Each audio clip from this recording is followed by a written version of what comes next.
बिस्मिल्लाहिर्रहमानिर्रहीम। अस्सलाम वालेकुम। आज हम लेक्चर नंबर 14 स्टार्ट करेंगे MTH 202 का। टॉपिक है आज का हमारा इन्वर्स ऑफ रिलेशंस, रिलेशन का इन्वर्स लेना।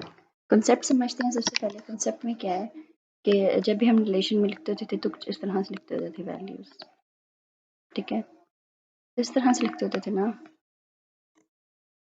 ये हमारे पास ए होती थी और ये हमारे पास बी वैल्यू होती थी। ये हमारे पास ए एलिमेंट होता था और ये हमारे पास बी एलिमेंट होता था। बी और ए, दिस इज कॉल्ड इनवर्स। मतलब वैल्यू जो एलिमेंट्स है उनकी जगह को चेंज कर देना। बी को ए की जगह ले जाना और ए की जगह बी आ जाएगा। मतलब कि ए बी से बी ए के सफर तक को हम इनवर्स रिलेशन कहते हैं, ठीक है। डेफिनेशन पढ़ते हैं कि let R be R relation from A to B. Inverse relation होता है फिर हमारे पास बी टू ए, क्योंकि आगे समझते हैं पहले। इनवर्स रिलेशन की सेट बिल्डर फॉर्म ये है कि b a is the element of b multiply by ए।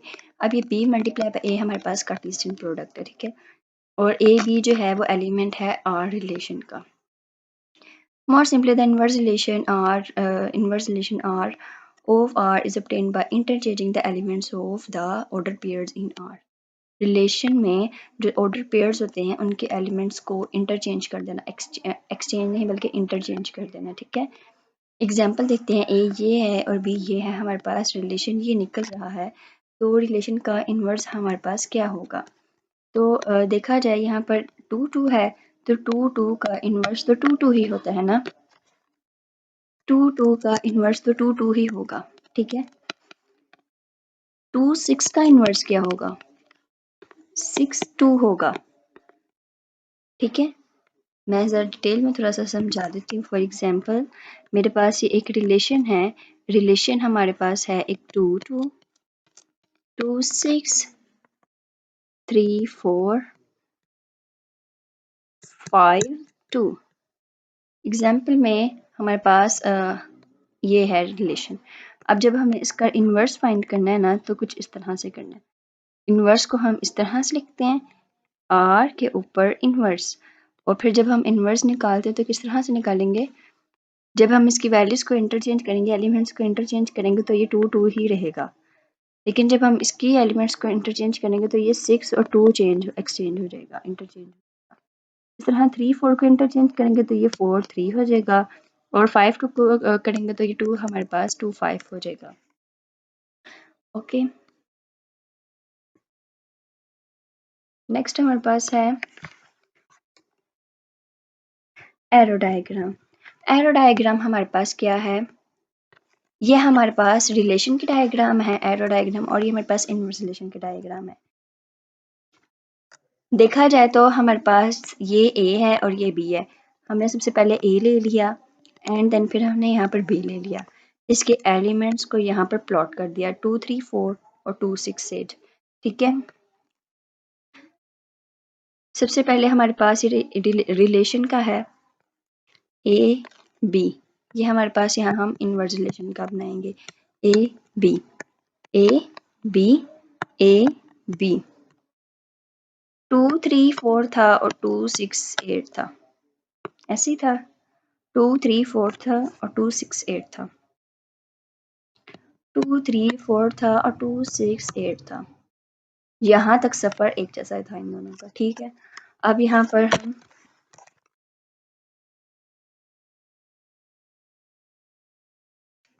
देखते हैं कि हमारा रिलेशन क्या आ रहा था। रिलेशन हमारे पास 2 2 का आ रहा था, तो एरो डायग्राम की वजह से हम यहाँ पर 2 2 का रिलेशन कर देंगे। यहाँ से देख रही हूँ मैं, ठीक है।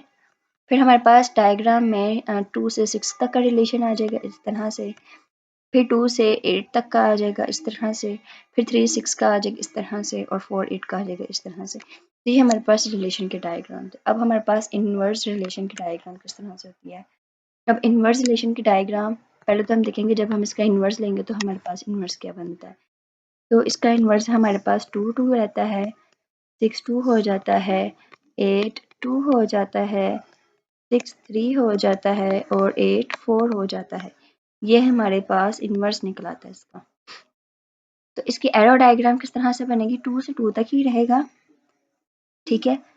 अब हमने रिलेशन में इस तरफ का एरो लगाया था, जबकि इन्वर्स में हमने एरो इस तरफ लगाना है। समझ आ गई? मैंने दोनों इस तरह से प्लॉट किए हैं कि आपको पेपर में अच्छी तरह से कंसेप्ट बैठ जाए कि सिर्फ और सिर्फ क्या चेंजिंग है। एरो यहाँ पर इस सिम्त था, इन्वर्स में इस सिम्त हो जाएगा। ठीक है, 2 से 2 का, अब 2 से 6 का, तो 2 से 6 का, no no no no no, sorry 6 से 2 का, 6 से 2 का आ जाएगा। फिर उसके बाद 8 से 2, ठीक है, 8 से 2 यहाँ तक प्लॉट करना है डायरेक्ट। फिर 6 से 3 का, और फिर 8 से 4 का। तो ये हमारे पास इनवर्स की हमारे पास डायग्राम आ जाती है रिलेशन की। कि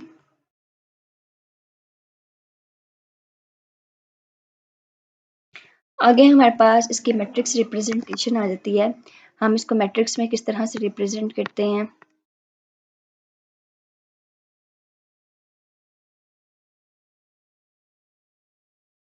हमारे पास रिलेशन ये रहा, और ए ये है, बी ये है। तो सबसे पहले तो हम सिंपल मैट्रिक्स बनाएंगे। सिंपल मैट्रिक्स बनाने के लिए,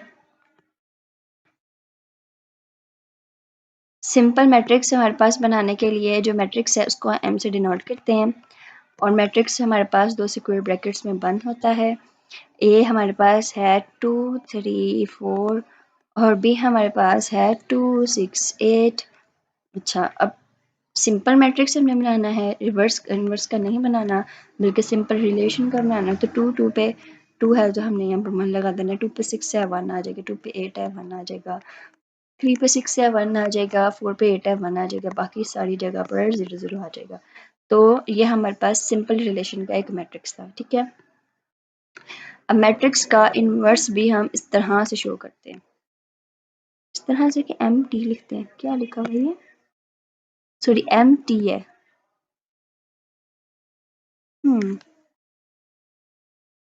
एम टी से डिनोट करते हैं, यहाँ लिखा हुआ है कि मैट्रिक्स का जो इनवर्स है उसको हम एम टी से मतलब डिनोट करते हैं। इनवर्स रिलेशन का जब हम मैट्रिक्स लेंगे तो उसको एम टी से डिनोट करेंगे। उसके बाद इसका रिलेशन हम किस तरह से लेते हैं, एम टी इस तरह से लिख लिया।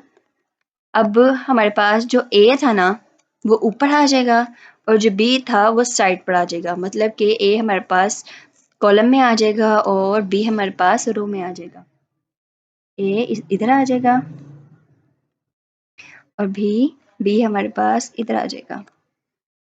अब इसका इनवर्स किस तरह से लिखना था, हमने हमारे पास 2 2 था, 6 2 था,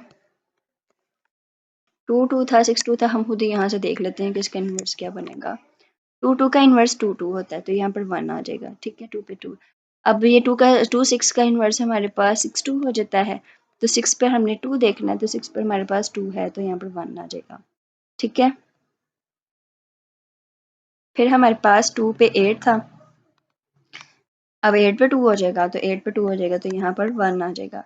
फिर उसके बाद 6 3 हो जाएगा, तो यहाँ पर क्या हो जाएगा, 6 3 हो जाएगा, और फिर एंड पर हमारे पास 8 4 हो जाएगा। इस तरह से ये हमारे पास मैट्रिक्स का इनवर्स इनवर्स रिलेशन का मैट्रिक्स है। ओके, आगे चलते हैं मज़ीद। ये एग्जांपल्स हैं, सॉल्यूशंस हैं। इस तरह का सॉल्यूशन कभी भी नहीं आता, सिंपल सा आता होता है, हेर फेर वाला कभी भी नहीं आता। कॉम्प्लीमेंट्री रिलेशन क्या होते हैं? कॉम्प्लीमेंट्री रिलेशन हमारे पास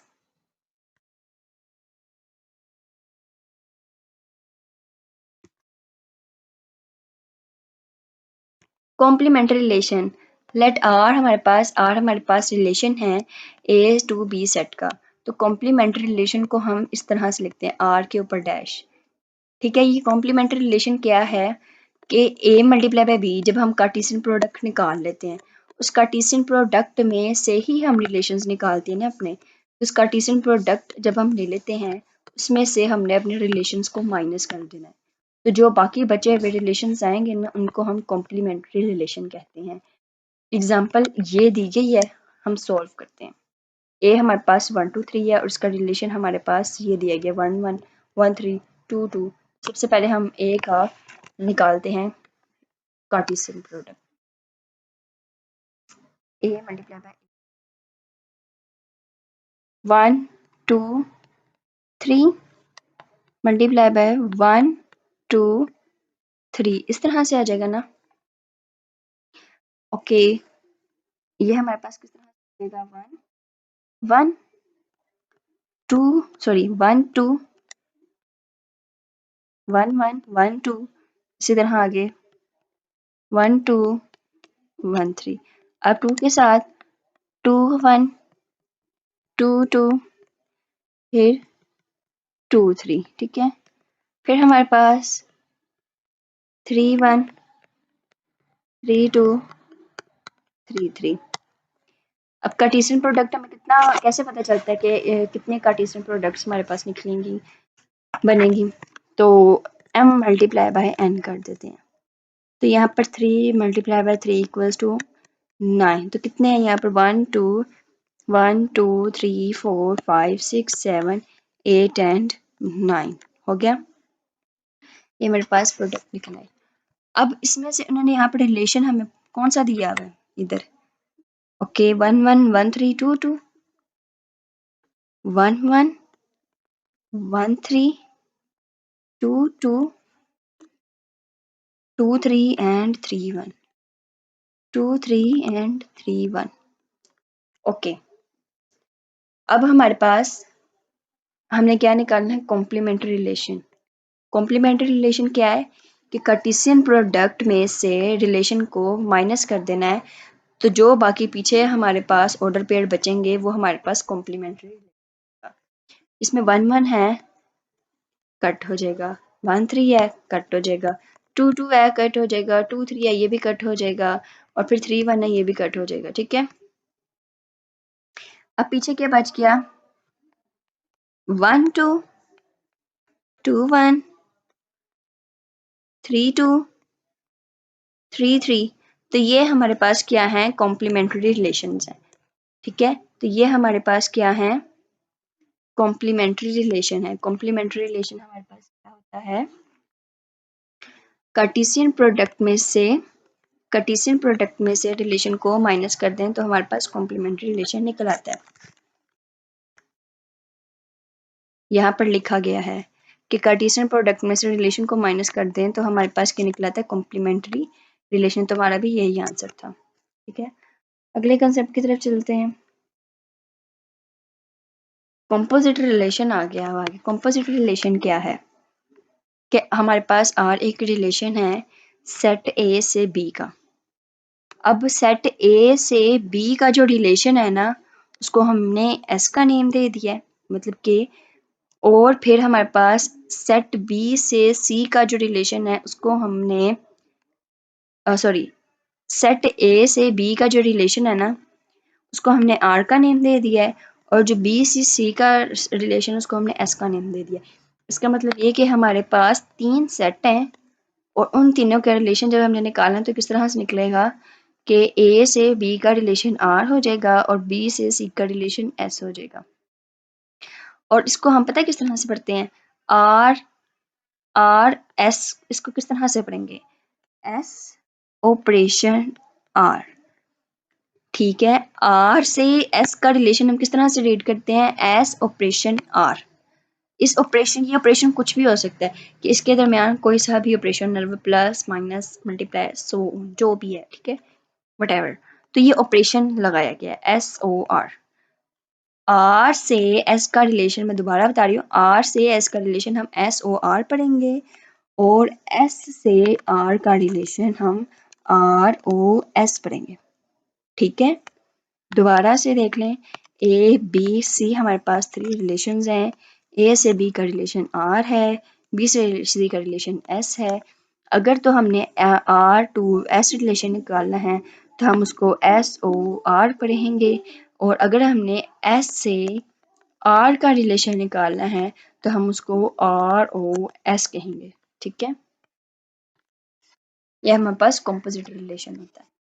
इसकी एग्जाम्पल हमारे पास कुछ इस तरह से है। इस तरह से हम इसको देखते हैं। ये हमारे पास रिलेशन है R और ये हमारे पास रिलेशन है S। हमने देखना है कि एस ओ आर किस तरह से निकलेगा।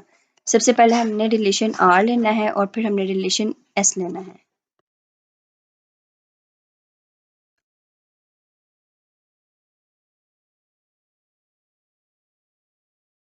सबसे पहले हमने रिलेशन आर लेना है और फिर हमने रिलेशन एस लेना है और फिर हमने रिलेशन निकालना है एस ओ आर का। आर का रिलेशन हमारे पास क्या है? A1 A4 B3 C1।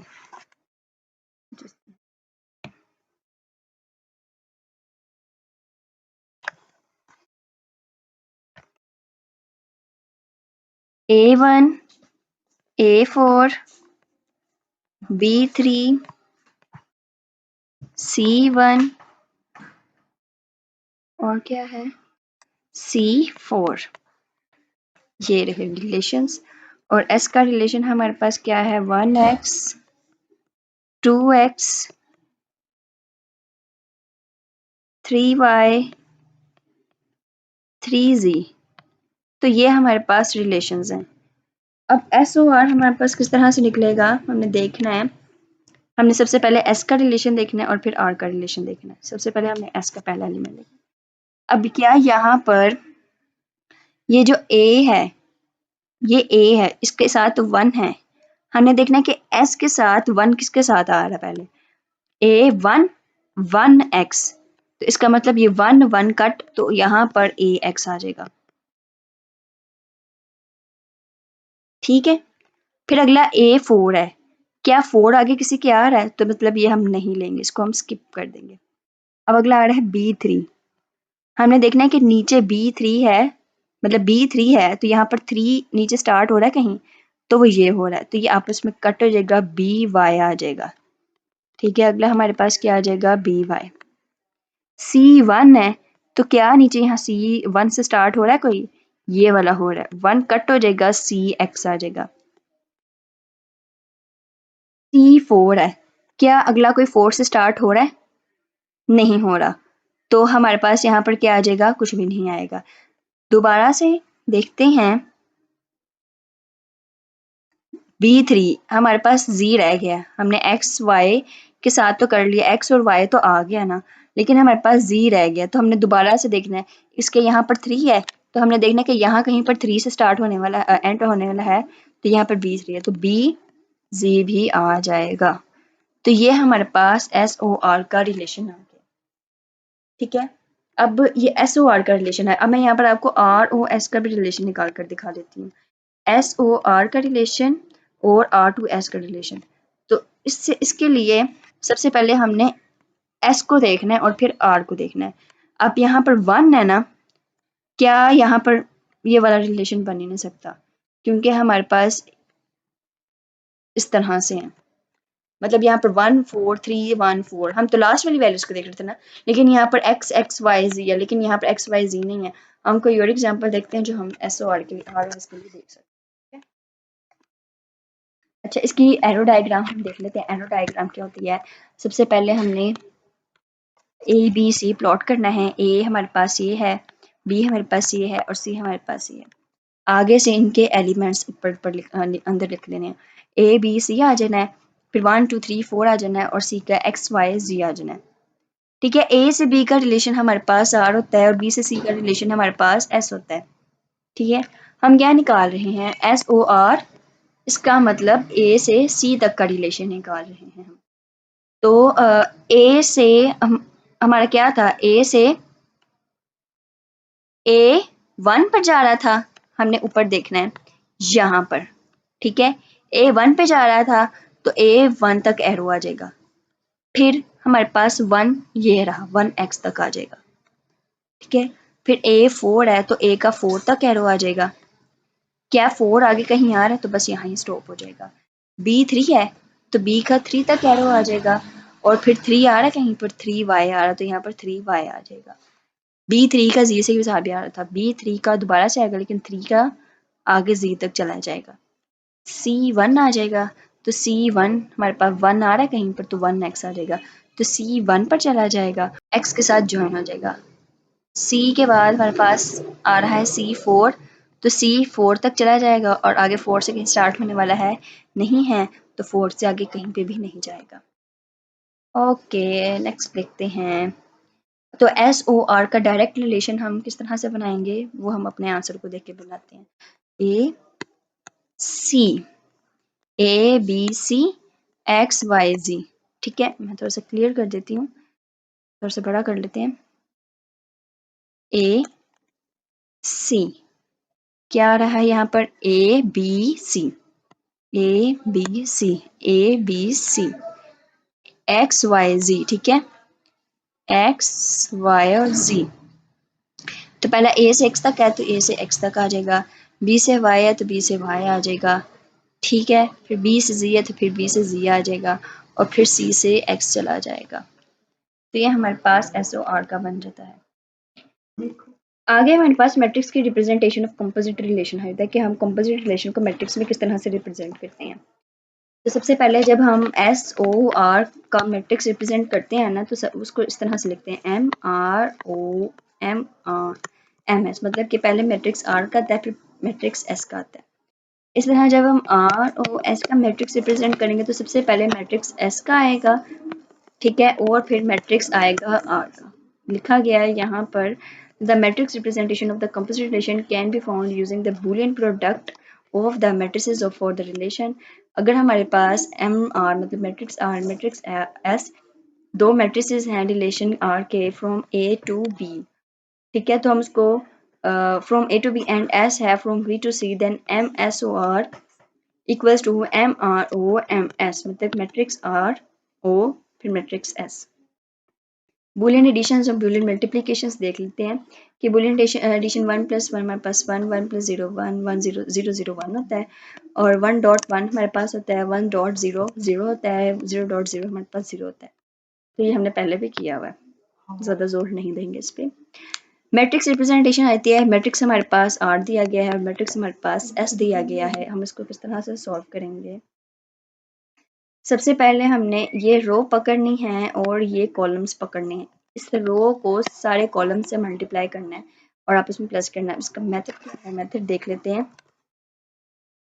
Okay, मैंने यहाँ पर मैट्रिक्स लिख दिया है। मैं यहाँ पर लिखने लगी थी, साथ से समझा दी तो काफ़ी देर लग रही थी, तो अब यहाँ हम समझ लेते हैं कि हमने यहाँ पर क्या किया है कि सबसे पहले हमने पहली रो ली है और उसको हमने पहले कॉलम के साथ मल्टीप्लाई करके प्लस कर दिया, मतलब कि 1 0 दा क्या किया है मैंने 0 आ जाएगा, फिर 0 0 दा 0 और फिर 1 1 दा हमारे पास क्या आ जाता है 1। ठीक है, इसी तरह फिर पहली रो का पहला एलिमेंट 1 1 दा 1, फिर 0 1 दा 0 0 दा 0 1 0 दा 0 आ जाता है। ठीक है, फिर इसी तरह 1 0 दा हमारे पास क्या होता है 0 0 1 दा हमारे पास क्या होता है 0। ठीक है, और 1 1 दा हमारे पास क्या होता है 1। ओके नेक्स्ट 1 0 दा 0 1 1 1 0 दा 0 और फिर 0 1 दा 0। नेक्स्ट कलर चेंज कर देते हैं। फिर उसके बाद इस 1 को 1 के साथ मल्टीप्लाई किया तो 1 आ गया, 1 0 दा 0 आ जाता है, 0 0 दा 0 आ जाता है। ठीक है, उसके बाद 1 0 दा 0, फिर 1 1 दा 1 और फिर 0 1 दा 0। इस तरह 0 0 दा 0 0 0 दा 0 और 0 1 दा 0 0 1 दा 0 0 0 दा 0 0 0 दा 0 फिर 0 0 दा 0 0 1 दा 0 0 1 दा 0। तो कुछ इस तरह से हमने मल्टीप्लिकेशन और एडिशन अब हमने करनी है। तो एडिशन करके हमारे पास आंसर क्या आता है 1 1 1 0 1 1 0 0 0। ठीक है, 0 0 1 हमारे पास क्या होता है 1। तो ये हमारे पास मैट्रिक्स रिप्रेजेंटेशन हो जाती है। इसी तरह एम आर ओ एस का भी आ गया, एक्सरसाइज आ जाती है और ये लेक्चर नंबर हमारे पास 14 खत्म हो जाता है। आगे चलते हैं लेक्चर नंबर 15 पे। लेक्चर नंबर 15 हमारे पास फंक्शन स्टार्ट हो जाते हैं। सबसे पहले आपने बात जहन में बिठानी है कि हर रिलेशन फंक्शन नहीं होता और हर फंक्शन रिलेशन होता है।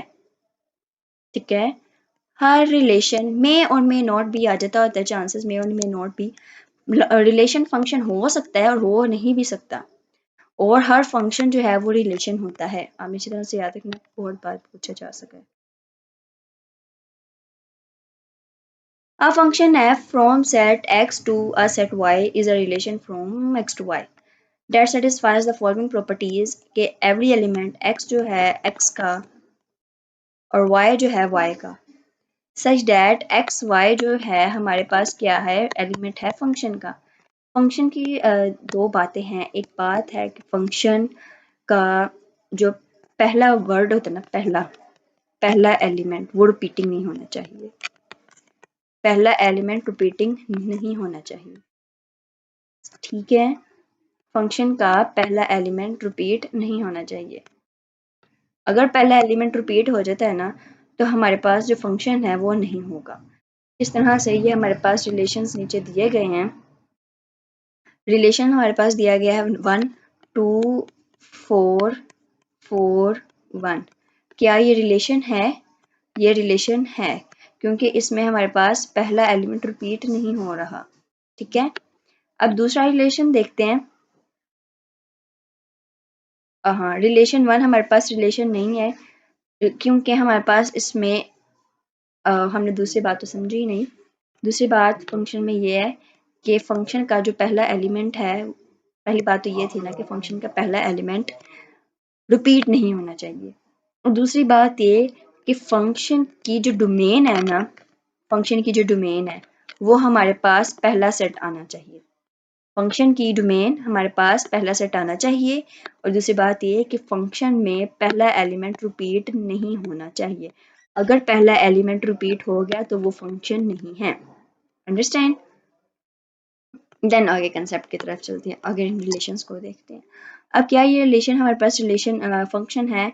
अब 2 4 और ठीक है अगला भी 4 1 है, लेकिन हमारे पास फंक्शन पहला रिलेशन जो है वो पहला सेट नहीं बन रहा क्योंकि 5 मिसिंग है इसकी डोमेन में, तो ये हमारे पास फंक्शन नहीं है, ठीक है। आगे देखते हैं R2, तो 2 4 फिर 4 1 भी ठीक है, लेकिन आगे 4 4 हमारे पास रिपीट हो गया, तो ये हमारे पास फंक्शन नहीं है। अगला देखते हैं 2 4 है, ठीक है, 4 1 भी है और फिर 5 6 भी है। 2 4 5 इसकी जब हम डोमेन पकड़ते हैं तो क्या ये पहला सेट बन रहा है? हाँ जी, बन रहा है।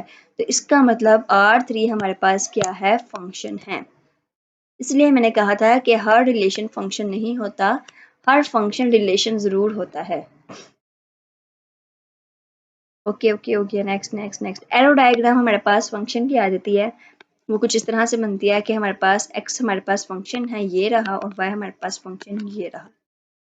अब a से अब इसका फंक्शन का आगे कुछ इस तरह से दिया गया है। अब रिलेशन यहाँ नहीं निकाला गया हुआ, लेकिन रिलेशन के ज़रिए से ही ये डायग्राम बनाई गई है। तो शायद देखते शायद ऊपर वाला ही रिलेशन लिया गया हो।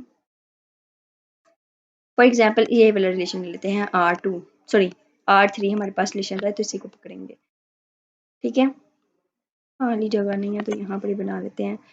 ये हमारे पास x था और ये हमारे पास y था। 2 4 5 2 4 5 और 1 2 4 6 है ना, यहाँ इसको ले लेते हैं। 2 4 5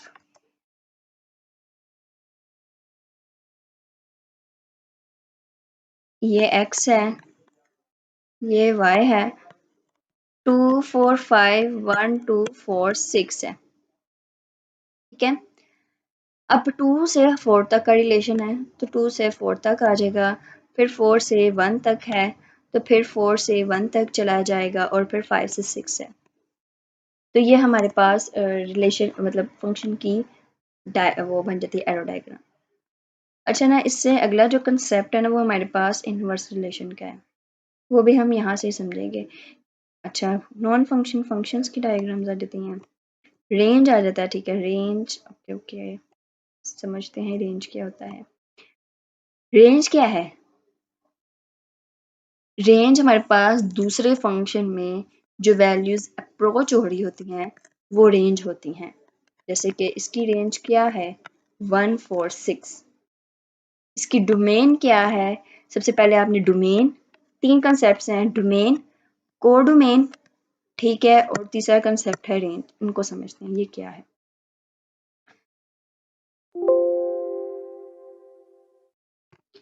दोबारा से बनाते हैं, हमें तीन कंसेप्ट समझने हैं। इधर से समझ लेते हैं, यहाँ से ज़्यादा अच्छी समझ आ जाएगी क्योंकि डायग्राम्स बनी हुई हैं। सबसे पहले हमने समझना है कि डोमेन क्या है, बाद में समझते हैं कोड।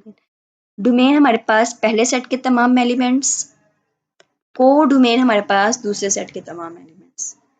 डोमेन पहले सेट के तमाम एलिमेंट्स और कोड में दूसरे सेट के तमाम एलिमेंट्स। तीसरा कंसेप्ट है रेंज का। What is range? रेंज वो है दूसरे सेट को अप्रोच करने वाले, मतलब दूसरे सेट पर अप्रोच होने वाले एलिमेंट्स, जैसे कि 1 6।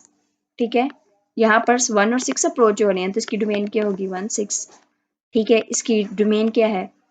2 4 5। इसकी रेंज क्या है? 1 6। तो इसकी कोड डोमेन क्या है? 1 2 4 6। ठीक है, उम्मीद है कि कोड डोमेन, डोमेन रेंज आपको समझ आ गई हो कि ये पूछा जाता है पेपर्स में भी एमसीक्यूज के लिहाज से, तो आपने इसको अच्छी तरह से जहन में बिठा लेना है कि डोमेन, कोड डोमेन और रेंज क्या होती है। ओके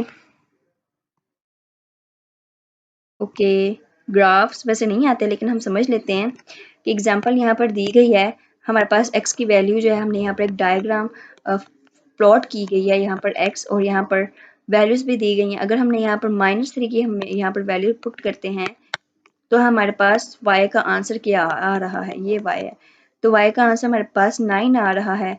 तो ये 9 है, फॉर एग्जांपल यहाँ पर 9 आ रहा है, तो पॉइंट यहाँ तक जाएगा। ठीक है, वैसे ये समझने वाली चीज़ नहीं है, ना पेपर में आती है, तो हम टाइम क्यों वेस्ट करें। जो कंसेप्ट समझने वाला हम उस पर आते हैं। Okay, functions not well defined, इससे पहले कुछ भी नहीं था। एक्सरसाइज सॉल्यूशंस ये आ रहे हैं। रेंज हमने फंक्शन समझ लिया, फंक्शन की एरो डायग्राम भी समझ लिया। ठीक है, फंक्शंस भी समझ लिया है। तो आपने अच्छी तरह से याद रखना है डोमेन, कोड डोमेन क्या होती है और रेंज क्या होती है। आगे हमारे पास एक रिमार्क है, अ फंक्शन, हमारे पास फंक्शन x से y वेल डिफाइंड है इफ एंड ओनली इफ। अगर हमारे पास x1 x2 जो है, x1 इक्वल्स टू x2, तो हमारे पास फंक्शन x1 भी हमारे पास x2 के बराबर होना चाहिए। ठीक है, अब इमेज क्या है?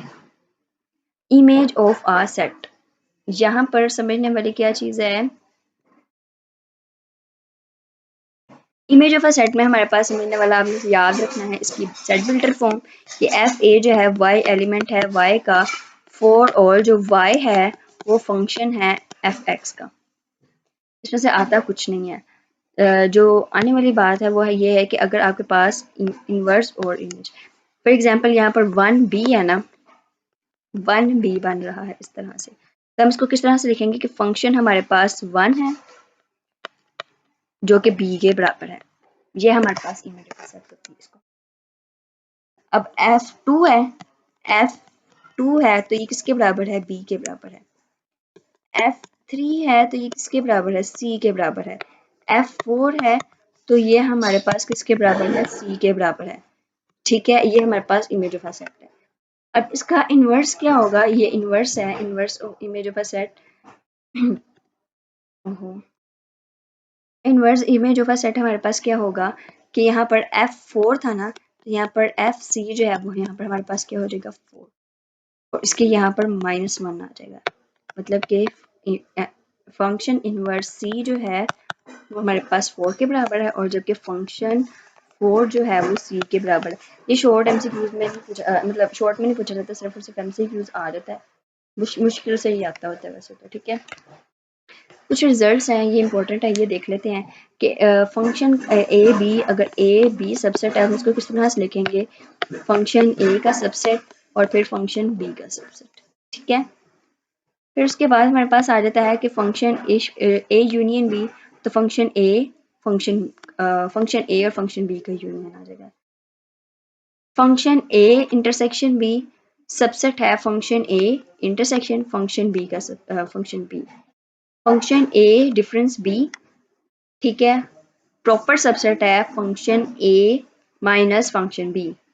अगर हमारे पास फंक्शन इफ सी सबसेट है डी का, then F inverse C is the subset of F inverse D. तो ये आपने एमसीक्यूज के लिए याद रखने हैं। एमसीक्यूज में पूछा जा सकता है कि ये किसके बराबर है, ये किसके सबसेट है। बाइनरी ऑपरेशंस आ जाते हैं। बाइनरी ऑपरेशंस हमें पता है क्या होते हैं, plus, minus, multiply, divide and modulus. ये हमारे पास क्या होते हैं, बाइनरी ऑपरेशंस। समझने वाला ज़्यादातर इसमें से कुछ नहीं है कि a binary operations multiply defined on a set assigns to each order pair if elements of a unique आता है इसमें से कुछ नहीं, लेकिन हमें कंसेप्ट याद रखना है कि binary operations plus, minus, multiply, divide and modulus होते हैं। उसके बाद यहाँ पर बताया गया कि यूनियन, इंटरसेक्शन, सेट डिफरेंस हमारे पास जो है वो सेट ऑपरेशंस होते हैं। ठीक है, लॉजिकल कनेक्टिव्स कौन कौन से होते हैं, और एंड ये हमारे पास क्या था, कंडीशनल और बाय कंडीशनल, ये हमारे पास लॉजिकल कनेक्टिव्स होते हैं। ठीक है, ये वाले, और ये हमारे पास सेट ऑपरेशंस होते हैं। अब लॉजिक गेट्स हमारे पास और एंड, ठीक है, ये हमारे पास लॉजिकल और एंड और नॉट हमारे पास लॉजिकल गेट्स होते हैं। और एंड, और में हमारे पास क्या ऑपरेशन प्लस होता था, एंड में हमारे पास डॉट ऑपरेशन आता होता था, और नॉट हमारे पास सिंगल होता था, मतलब इनवर्स हो जाता होता था। आगे हमारे पास लेक्चर नंबर 16 स्टार्ट हो जाता है। लेक्चर नंबर 14 और 15 एमसीक्यूज के लिहाज से भी इम्पोर्टेंट था, और एरो डायग्राम बहुत कम आती होती है पेपर में। ज़्यादातर समझने वाला आपके पास क्या था, मैट्रिक्स से समझने वाले थे, वो लॉन्ग में आ जाते होते हैं। ठीक है, उसके अलावा और हमने आज क्या पढ़ा है, मैट्रिसेस जो कि पेपर में आ जाते होते हैं। कंपोजिट रिलेशन जो है ये भी पूछा जाता है। ठीक है, उसके बाद कॉम्प्लीमेंट्री रिलेशन भी आपने अच्छी तरह से कर लेना है, ये भी लॉन्ग या शॉर्ट में आ जाते हैं। और एरो डायग्राम इनवर्स की, तो ये हमारे पास लेक्चर नंबर 14 कंप्लीट हो गया है। लेक्चर नंबर 14 और 15 फंक्शंस। फंक्शंस का आपने बस यही याद रखना है कि फंक्शन जो है ना, जिस पूछा जाता है कि क्या ये फंक्शन है, जैसे कि एक रिलेशन दे दिया जाएगा और पूछा जाएगा क्या ये फंक्शन है, तो अगर तो उसका पहला एलिमेंट रिपीट ना हो रहा हो और हमारे पास उसके डोमेन को लेकर पहला सेट आ रहा हो, पहला सेट बन रहा हो, तो वो हमारे पास क्या होता है, फंक्शन होता है।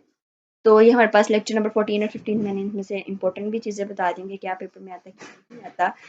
मैं आपको हैंड आउट्स इस वजह से करवाती हूँ क्योंकि कुछ बच्चे थोड़े से कंजक्टिव से होते हैं, वो कहते होते हैं कि ज़्यादातर पेपर हैंड आउट से आता होता है। नोट्स भी हैंड आउट से देख के ही बनाए जाते हैं, लेकिन हैंड आउट्स को लेकर चलने का मकसद ये है कि पीछे कोई चीज़ रह ना जाए जो आपके जहन में बच जाए कि हमने ये नहीं किया, हमने वो नहीं किया। तो हैंड आउट्स को सामने रखने का मकसद यही होता है कि हर चीज़ आपके सामने है, हर चीज़ क्लियर करवाई जा रही है।